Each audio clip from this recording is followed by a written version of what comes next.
Hi നമസ്കാരം ഫാസിലാണ്. ഞാൻ ഇന്ന് പറയാൻ വേണ്ടി പോകുന്നത് വെച്ചാൽ എനിക്കൊരു സുഹൃത്ത് ഒരു മെസ്സേജ് അയച്ചിരുന്നു. കാരണം എൻ്റെ ചാനലിൽ വീഡിയോ കണ്ടിട്ടാണ് എനിക്ക് ആ മെസ്സേജ് അയച്ചിട്ടുള്ളത്. അപ്പോൾ ആ സുഹൃത്ത് പറഞ്ഞതെന്ന് വെച്ചാൽ എൻ്റെ വീഡിയോ കണ്ടയച്ച് എൻ്റെ വീട്ടിലെ ഫ്രൂട്ട്സ് പ്ലാന്റ് കൃഷി കാര്യങ്ങളൊക്കെ കണ്ടിട്ട് സ്ഥിരമായിട്ട് വീഡിയോ കണ്ടുകൊണ്ട് പ്രചോദനമായിട്ട് വീട്ടിലേക്ക് ഒരുപാട് ഫ്രൂട്ട്സ് പ്ലാന്റുകൾ വാങ്ങി വെച്ച് വെച്ചാൽ നല്ല പൈസയ്ക്ക് തന്നെ ഫ്രൂട്ട്സ് പ്ലാന്റ് വാങ്ങിയിട്ടുണ്ട്. വലിയ പ്ലാന്റുകളൊക്കെ 3000, 4000, 5000 റുപ്യക്കൊക്കെയാണ് വാങ്ങി വെച്ചിട്ടുള്ളത്.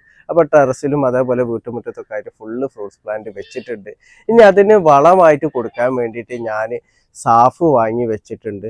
അതേപോലെ തന്നെ വേപ്പെണ്ണ മിശ്രിതം വാങ്ങി വെച്ചിട്ടുണ്ട്. അതേപോലെ തന്നെ NPK 19 വാങ്ങി വെച്ചിട്ടുണ്ട് എന്നുള്ളത്. അപ്പോൾ ഞാൻ അവരെ ഫോട്ടോ കണ്ട് വീഡിയോ കണ്ട്, കാരണം ഫ്രൂട്ട്സ് പ്ലാന്റ് ഒക്കെ കണ്ട്. അപ്പോൾ അവർ ഉദ്ദേശിക്കുന്നത് ഈ സാഫ് ഒരു വളമാണെന്നും അതേപോലെ വേപ്പെണ്ണ മിശ്രിതം ഒരു വളമാണെന്നൊക്കെയാണ് അവർ ചിന്തിച്ചിരിക്കുന്നത്. അപ്പോൾ നിങ്ങളെല്ലാവരും മനസ്സിലാക്കി വെക്കേണ്ട ഒരു കാര്യം എന്താണെന്ന് വെച്ചാൽ, ഇപ്പൊ ഞാനായിക്കോട്ടെ, ഇനി മറ്റൊരു ആളായിക്കോട്ടെ, കൃഷി ചെയ്തിട്ട് ഓലെ വിജയം മാത്രമാണ് നിങ്ങൾ കാണുന്നത്, ഓലെ പരാജയം ഒരിക്കലും നിങ്ങൾ കാണുന്നില്ല.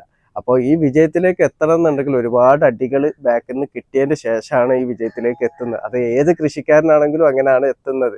അപ്പൊ ആ വിജയം മാത്രം കണ്ട് എടുത്ത് ചാടിയിട്ട് ഒരു കാരണവശാലും നമ്മൾ വീട്ടിൽ കൃഷി ചെയ്യരുത്. ആദ്യം കൃഷി എന്താണെന്നുള്ള നമ്മൾ മനസ്സിലാക്കണം. ഇനി അറിയാത്ത കാര്യങ്ങളാണെന്നുണ്ടെങ്കിൽ ഇന്ന് ആൾക്കാരോട് ചോദിച്ചിട്ട് മനസ്സിലാക്കണം.